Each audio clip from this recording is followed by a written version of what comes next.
대한민국 경찰은 민간인에게 두들겨 맞습니다.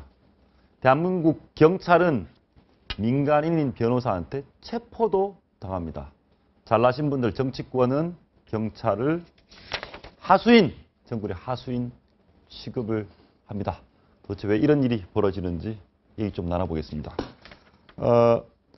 경찰을 폭행하거나 경찰의 물리력을 행사해서 구속되는 민간인이 한 달에 200명이라고 합니다. 네. 심한 거 아닌가요? 최근에 이제 구속이 늘어났다면서요. 근데 이제 이게 우리가 매번 뭐 이런 얘기 나오면 미국 얘기를 합니다. 국회의원도 집시법, 뭐 폴리스 라인을 위반하면 수갑 채워져 끌려가지 않습니까? 근데 대한민국 국회의원들은 어떻게 합니까? 택도 없는 얘기죠. 그렇죠. 예를 들어서 뭐 그때 김현 의원 뭐 그 대리기사 폭행 사건 때도 뭐 그런 게 있었듯이. 근데 이제 이게 제가 이제 들은 얘기 중에 제 선배분이 그 김영삼 정부가 출범을 했습니다. 예. 이분 학생운동 출신인데 친구들하고 소주 한 잔 먹고 갔다가 집권당이 됐음에도 불구하고 전경차를 발로 찼답니다. 예. 옛날 군사 독재 정권 때는 전경차만 보면 이게 적군이다 생각을 했기 때문에 예. 그게 남아있으니까 술기운에 그랬다 뭐 이런 게 있는데 우리가 이제 압축 성장을 했죠. 산업화, 민주화 시기에 소위 그 반독재 투쟁을 하던 분들이 이른바 정부 요직에도 갔고 또 국회에 많이 포진해 있습니다. 이 사람들이 공권력을 20대의 추억으로 아직 보고 있는 측면이 있다. 예. 공권력 보면 자동으로 막 이렇게 적개심이 살아나는 것이죠. 뭐 이런 여러 가지들이 이제 그런 면이 있는데 어쨌든 뭐 황 소장님은 아마 경찰 내부의 무능을 말씀하실 것 같은데 제가 생각했을 때는 지도층부터 공권력에 좀 이렇게 존중하는 분위기가 있어야 되는 것이고 이게 국가의 기본에 관한 문제 아닙니까? 예. 그렇다고 본다면 아무튼 이게 참 슬픈 우리 시대의 초상이다 이런 느낌. 근데 좀 너무 걱정되는 게 중고등학생까지 경찰을 폭행을 합니다.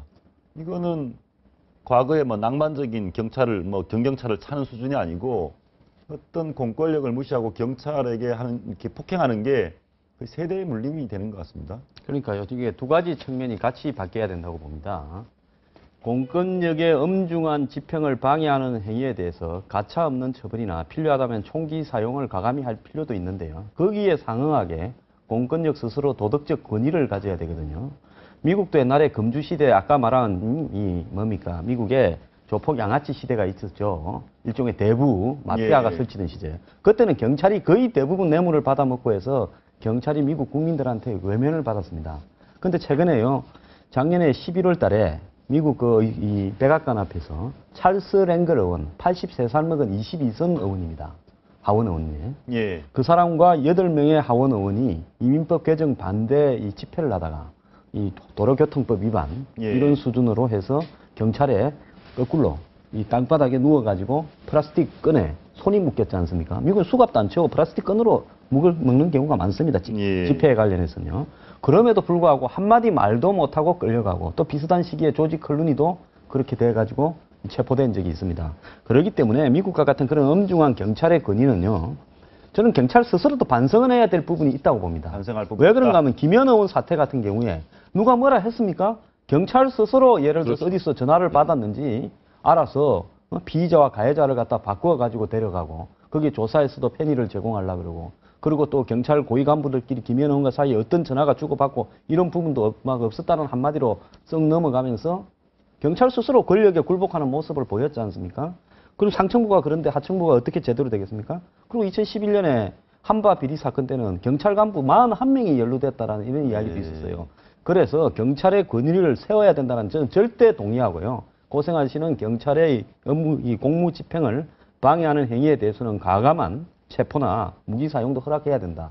다만 경찰이 만약에 비리를 저지르거나 또 경찰 상층부가 약화된 공권력의 모습을 보일 때 이것을 어떻게 할 것인가도 똑같이 다루어야 공권력 강화에 대해서 국민의 지지가 있을 거라고 봅니다. 우리 처음에 이제 뭐 양아치 깡패 뭐 이런 얘기 했는데 양아치 깡패의 공통점이 뭔지 압니까? 약자한테 강하고 강자한테 약합니다. 아, 양아치하고 깡패는 약자한테 맞네요.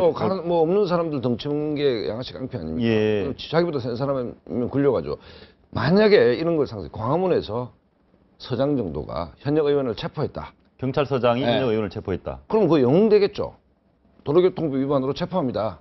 폴리사인을 벗어났다 하면 정말 공권력 강화에 도움이 될 겁니다. 예. 정말 강자한테 강하고 서민한테 따뜻한 경찰 뭐 이렇게 스스로를 만들고 물론 스스로 부패하거나 자정작용은 해야겠죠.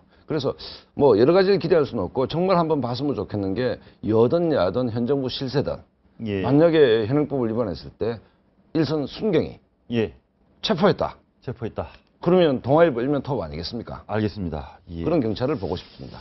저희가 저는 개인적으로 걱정이 되는 게, 뭐, 어른들이야, 그, 나이 드신 분이 그렇다 치지만, 젊은 청소년들조차도 공권력 경찰을 무시하는 게, 폭행하는 게, 제가 보기에는 경찰이 두들겨 맞는 모습을 너무 많이 본 거 아닙니까? 시위 현장에서 너무 뭐 경찰은 두들겨 펴도 되는가 보다. 굉장히 예. 중요한데요. 저도 뭐 보수 농객으로 활동하면서 시위를 제가 주도하기도 하죠. 예. 보수단체 시위와 그다음에 좌파단체 시위를 대하는 경찰의 태도가 확연히 다릅니다. 아, 보수단체를. 예, 보수단체 시위에서 조금만 예를 들어서 뭐 경찰하고 사전에 협의하거나 통보하거나 신고한 내용이 아닌 경우에 굉장히 과감하게 법을 집행하려고 들죠.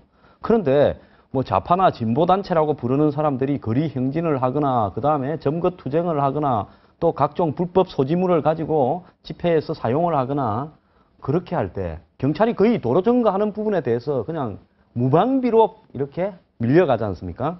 그러면서 가급적이면 자극을 하지 않으려고 하고 이런 부분을 보면서요. 그런 집회에 청소년들이나 젊은 애들이 또 많이 있습니다. 그런 사람들이 보면서 경찰을 어떻게 제대로 된 공권력이라고 보겠습니까? 지난번 광우병 시위 때나 지금 뭐 또 얼마 전에 세월호 관련 시위에도 한번 그림에도 보십시오. 나오네. 경찰이 예. 그냥 두들겨 맞고. 그냥 경찰이 두들겨 맞고 여기 광화문 대로 일대가 세종로 일대가 전체가 점거되는 일을 그거 방치한 거 아닙니까? 그러니까 공권력이 때에 따라서 이 시위나 집회를 무단으로 하는 사람의 숫자가 늘어났을 때는 공권력은 그것을 갖다 거의 방치해버리는 수준으로 가고 있다. 그런데 그 공권력에 그런 어떤 집회 진압에 대한 어떤 지시를 누가 내리느냐. 경찰에 그런 권한이 있는지 저는 의문입니다. 만약에 그랬을 때는 예를 들어서 청와대나 높은 데서 경찰 보고 어떤 가이드라인이나 지침을 주어서 그러는지요. 경찰이 굉장히 무기력하게 대처하고 그냥 현실을 인정하면서 받아들여버려요. 탈법이나 불법의 현실을요.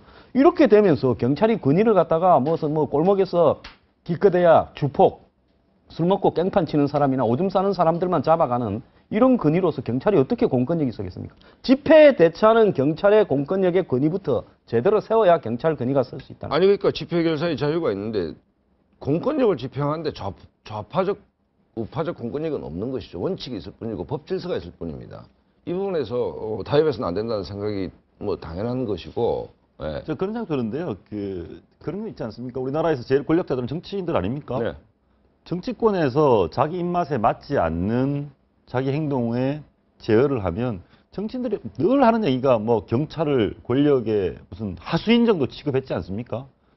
취급해왔고 또 경찰의 책임도 있는 것이죠. 책임도 그래서 있다. 제가 말씀드렸던 게 만약에 뭐 그 새누리당 의원이든 뭐 야당 의원이든 폴리스 라인을 벗어났을 때 강력하게 법 집행을 했다 하면 그분이 영웅이 되겠죠. 예. 영웅이 될 것이고 주말마다 이 광화문 동아일보 채널에 방송하러 올 때마다 하루도 이 근처가 무법천지가 아닌 적을 저는 본 적이 없습니다. 예. 뭐 우파 단체든 좌파 단체든 과연 이 사람들이 집회 신청을 한 그 공간 속에서만 하는 것인지 여기가 매일 차가 밀리고 거의 뭐 도로를 점거하고 있지 않습니까? 그런 부분에 대해서는 뭐 좌파든 우파든 가리지 않고 엄격한 법 집행을 해야 길 가는 시민의 자유도 자유 아닙니까? 예. 그래서 법을 집행하는데 좌우가 있을 수는 없다는 생각. 그 사람이 국회의원이든 심지어 뭐 장관, 총리까지도 법을 집행하면 집행을 해야 되는 것이죠. 그러니까 그때 김현 의원을요. 그건 현행범이기 때문에 당시에 119 뭐 신고, 112 신고가 들어갔을 거 아닙니까? 그러면 백차에 최소한 태워서 지구대까지 데려가서 그 다음에 김 의원을 우리 조사하고 석방을 했더라면 경찰의 권위가 지금보다도 한 100배쯤은 올라갔을 겁니다. 경찰 스스로가요. 권위를 세우는 노력을 해야 된다고 보고요. 저는 경찰 상층부가 반성할 필요가 먼저 있다고 봅니다. 문제 있다. 알겠습니다. 일반인들, 정치인 얘기 다시 일반인으로 내려가서 우리 평범한 국민들 입장에서 보면 파출소에 가서 요즘 치안센터죠. 네. 뭐 집기 몇 개 부수고 난동 부려도 별 처벌이 없는. 얼마 전에 있었죠. 골프 선수. 네. 박인비 선수 아버지가 경찰을 팼는데 그냥 뭐 구속영장이 또 기각됐습니다. 너무 솜방망이 공권력을 침해하는 것에 대해서 솜방망이 처벌이 아니냐 이런 얘기도 있습니다. 판사들을 만약에 팼는데 그 영장이 기각되겠습니까? 예. 굉장히 엄중하게 집행이 되겠죠. 저는 판사들이 언젠간 자기도 맞을 수 있다고 생각을 하고요. 공권력 제대로 집행했으면 좋겠어요. 그러니까 이게 이제 왜 일반 주폭 뭐 이런 사람들이 일선 파출소에서 이렇게 하느냐면 우리가 당신들이 만약 국회의원이랬으면 체포할 수 있나라는 정석에 깔려 있는 것이죠. 일반 시민들한테. 그러니까 경찰이 강자한테 약하고 약자한테 강하다는 이미지를 보여줬기 때문에 수리체에서 난동을 피우는 거 아닙니까? 만약에 굉장히 강한 사람, 판사가 술 먹고 그랬는데 일선 경찰, 순사가, 이렇게 형사가, 예. 아니면 그 순경이 체포했다라는 뉴스를 본 적이 없지 않습니까? 예. 그렇다고 본다면 경찰이 법질서를 집행하는 데 있어서 일반 서민이나 뭐 완장찬 사람이나 구별할 필요가 없겠죠. 예. 그런 모습을 몇 번 보인다면 이것도 현격히 사라질 겁니다. 근데 서민들 입장에서 억울한 게 우리는 약하니까 우리한테는 엄격한 법 집행의 잣대를 들이대고 힘센 사람한테는 그렇지 않고 그러니까 이게 공권력이 질서가 이렇게 형성이 안 되는 거죠. 된다. 예, 그게 가만히 보니까 4월 달에 이 술 먹고 택시 타고 가다가 택시 기사를 갖다가 이제 이 시비를 붙어가지고 이 주먹을 휘두르고 그래서 이제 이 신고한 그 경찰 지구대에 가서 또 이 말리는 경찰들에게 발기질을 했는데 영장이 기각됐다는 거거든요. 예, 맞습니다. 근데 뒤에 이제 뭐 감찰에 들어갔다는데 감찰 들어가서 어떻게 됐는가는 기사는 하나도 안 나와요. 그래서 이런 것도 한번 보십시오. 사회 유명인도 아니고 유명인의 아버지에 대해서도 공권력이 제대로 집행이 되지 않는다. 뭐 빽 썼습니까? 그래서요. 저는 이런 일들이 벌어졌을 때 왜 경찰은 침묵하는가? 저는 이런 부분도 경찰 내부에 문제가 있다 봐요. 경찰도 노조 만들어가지고 이런 이야기들을 좀 하라고 그러십시오. 알겠습니다. 그러면은 자, 경찰이 스스로 반성할 부분도 있고 우리 사회가 반성해야 될 부분도 있는데 경찰이 얼마나 신뢰받고 있는가? 우리나라에서 가장 신뢰받고 있는 집단 1위는 학계, 언론, 대기업, 공무원, 국회와 경찰이 신뢰받는 집단, 주요 집단 중에 꼴찌를 했습니다. 저 지표가 재밌는 게 이제 모든 어떤 사회 집단이나 계층한테 국회와 동급이다라고 하면 우리나라가 지금 모욕이 됩니다. 모욕이 되는데 경찰이 국회와 동급이다 하면 정말 치욕적인 그 데이터가 아니냐 생각이 듭니다. 그 검찰이 생각보다 높네요. 저는 뭐 검경이 비슷할 줄 알았더만은 경찰이 더 나빴어요. 그 수사권 독립에서 유리한 위치에 있을 것 같습니다. 네. 예.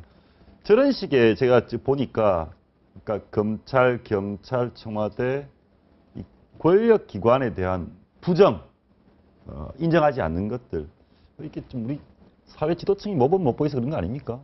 여러 가지 측면이 있는데 이제 이게 뭐 우리가 사실은 기적적인 현대사를 갖고 있지 않습니까? 뭐 세계 눈부신 산업화를 했고 또 민주화도 압축을 했습니다. 압축하다 보니까 뭔가 정리정돈이 안 된 부분들이 있죠. 박근혜 정부가 만약에 뭐 대처리즘 얘기하는데 대처의 슬로건이 Back to the Basic입니다. 기본으로 돌아가기. 예. 공권력이 기본적으로 정상화될 수 있고 법 집행의 엄정성을 만약에 이 정권 안에서 확보할 수 있다면 정말 역사에 남는 정권이 되겠죠. 저는요, 예. 권위는 조직이 스스로 세워야 되는데요. 검경의 역대 고위 간부들이 정치에서 초연하고 비리 브로커나 또 이 돈에서 초연한 채 이 자기 조직원들에게 내가 하루라도 근무를 하고 명예롭게 떠날 거니까 당신들은 소신권 집행해라고 조직을 갖다가 추스려 왔더라면 오늘날 이 지경이 안 됐을 겁니다. 성실하게 음지에서 박봉에 시달리는 검경의 직원들이 이렇게 이 비난을 받거나 이 수모를 당하는 이유는 검경의 수뇌부에 잘못된 처신에 있다고 보고요. 그 검경 수뇌부들의 그 어떤 반성이 엄청나게 필요하다. 저는 그런 것들이 문제라고 봅니다. 그 측면에서 좀 좁혀서 말씀드리면 소위 검경 수뇌부들이 법을 집행하는 데서 지나친 정치적 고려를 많이 하고 있다. 그 정치적 고려라는 것은 일신상의 어떤 본인 출세. 본인 출세를 위해서 정치적 고려를 너무 많이 하는 거 아니냐. 그러다 보면 일선에 서는 게 따를 수가 없죠. 그렇기 때문에 정말 존경받는 그 공권력 집행의 수장들이 나오기를 또 기대해 봐야 되는 것이죠. 알겠습니다. 공권력이 정말 성실하게 박봉에 열심히 하시는 경찰관분들 다수기 때문에 그게 수뇌부 경찰 전체에 바뀌려면 정치권이 좀 도와줘야 되는 거 아닙니까? 최고 권력을 갖고 있는 정치권이. 뭐 정치권이 검경 부분에 대해서 정치적 영향력을 행사 안 하도록 해야 되는데요. 아까 보면 뭐 이 국민 신뢰도가 제일 낮은 집단에서 그렇게 안 할 리가 없죠. 뭔 일만 있으면 검찰, 경찰 수뇌부에 전화를 해서 압력을 행사하고 또 구미에 안 맞으면 바꾸기 위해서 노력을 하고 이럴 거 아닙니까? 그렇기 때문에 정치권은 의뢰 그렇게 하는 것이라고 보고요. 그래도 정치인들보다는 검경이 훨씬 더 이렇게 내부적으로 정화하려고 하는 노력이 있어야 돼요. 그것은 위에서부터 있어야지요. 밑에서부터는 절대 있을 수 없다고 보고 있습니다. 짧게 말씀해 주시죠. 또 다른 측면은 우리가 경찰 뭐 비판을 많이 했는데 일선 경찰 민생과 관련된 경찰 아니십니까? 강력 범죄를 한다든지 이런 부분들은 뭐 이틀, 3일씩 잠복 근무도 하고 이분들에 대한 처우도 실질적으로 개선이 돼야 된다. 그분들이 험한 일을 하는데 이게 굉장히 명예롭다고 느낄 수 있을 만큼의 어떤 그분들을 위한 복지 예, 문제도 또한 좀 알겠습니다. 배려가 되는 거 아닌가 생각합니다.